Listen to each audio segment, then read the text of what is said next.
നിങ്ങൾക്കറിയാം, സിറിയയുടെ ഭരണം വിമതർ പിടിച്ചു കഴിഞ്ഞു. രാജ്യം വിട്ട പ്രസിഡന്റ് ബഷാർ അൽ അസദ് റഷ്യയിലുണ്ടെന്നാണ് സൂചന. അസദിനും കുടുംബത്തിനും മോസ്കോ അഭയം നൽകിയെന്ന് റഷ്യൻ മാധ്യമങ്ങൾ പറയുന്നുണ്ട്. വിമത നേതാവായ HTSന്റെ തലവൻ അബു മുഹമ്മദ് അൽ ജുലാനിയുടെ സിറിയയുടെ തലപ്പത്തെത്തിയേക്കും എന്ന സൂചന വരുന്നു.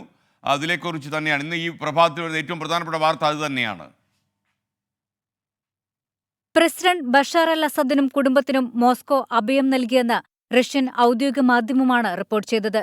നേരത്തെ പ്രസിഡന്റിന്റെ വിമാനം കാണാതായെന്നും ലബനീസ് അതിർത്തിയിൽ തകർന്നു വീണെന്നും റിപ്പോർട്ടുകൾ വന്നിരുന്നു. ഇതിനു പിന്നാലെയാണ് റഷ്യയുടെ സ്ഥിരീകരണം. വിമത സംഘടനയായ HTSന്റെ തലവൻ അബു മുഹമ്മദ് അൽ ജുലാനി സിറിയയുടെ പ്രസിഡന്റ് പദവിയിലെത്തുമെന്നാണ് റിപ്പോർട്ട്.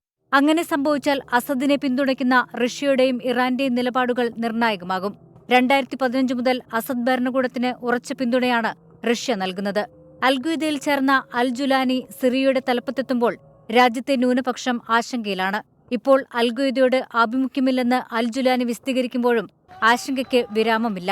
HTSനെ താലിബാൻ അഭിനന്ദിക്കുകയും ചെയ്തു. രാജ്യത്തെ അഭിസംബോധന ചെയ്ത അൽ ജുലാനി സിറിയൻ ജനതയെ അഭിനന്ദിച്ചു. സിറിയയിലെ സാഹചര്യങ്ങൾ നിരീക്ഷിച്ചു വരികയാണെന്ന് US പ്രസിഡന്റ് ജോ ബൈഡൻ പറഞ്ഞു. വിമതരുമായി സഹകരിക്കാൻ തയ്യാറാണെന്ന് പ്രധാനമന്ത്രി മുഹമ്മദ് ഗാസി അൽ ജലാലി വ്യക്തമാക്കി. സിറിയയിലെ സംഭവവികാസങ്ങൾക്ക് പിന്നാലെ ഇസ്രായേൽ പ്രധാനമന്ത്രി ബെഞ്ചമിൻ നെതന്യാഹു സിറിയൻ അതിർത്തിയിൽ സന്ദർശനം നടത്തി. ചരിത്ര ദിനമെന്നാണ് നെതന്യാഹു വിശേഷിപ്പിച്ചത്. ബഷാർ അൽ അസദിന്റെ പതനത്തെ ഫ്രാൻസും ജർമ്മനിയും ബ്രിട്ടനും സ്വാഗതം ചെയ്തു.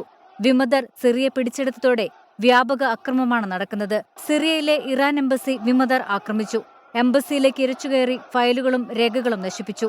ഇറാന്റെ പരമോന്നത നേതാവ് ആയത്തുള്ള അലി ഖമേനി, ഇസ്രായേൽ ആക്രമണത്തിൽ കൊല്ലപ്പെട്ട ഹിസ്ബുള്ള തലവൻ ഹസൻ നസ്രുള്ള എന്നിവരുടെ ചിത്രങ്ങൾ കീറിയെറിഞ്ഞു.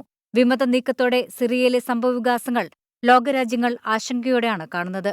International desk 24.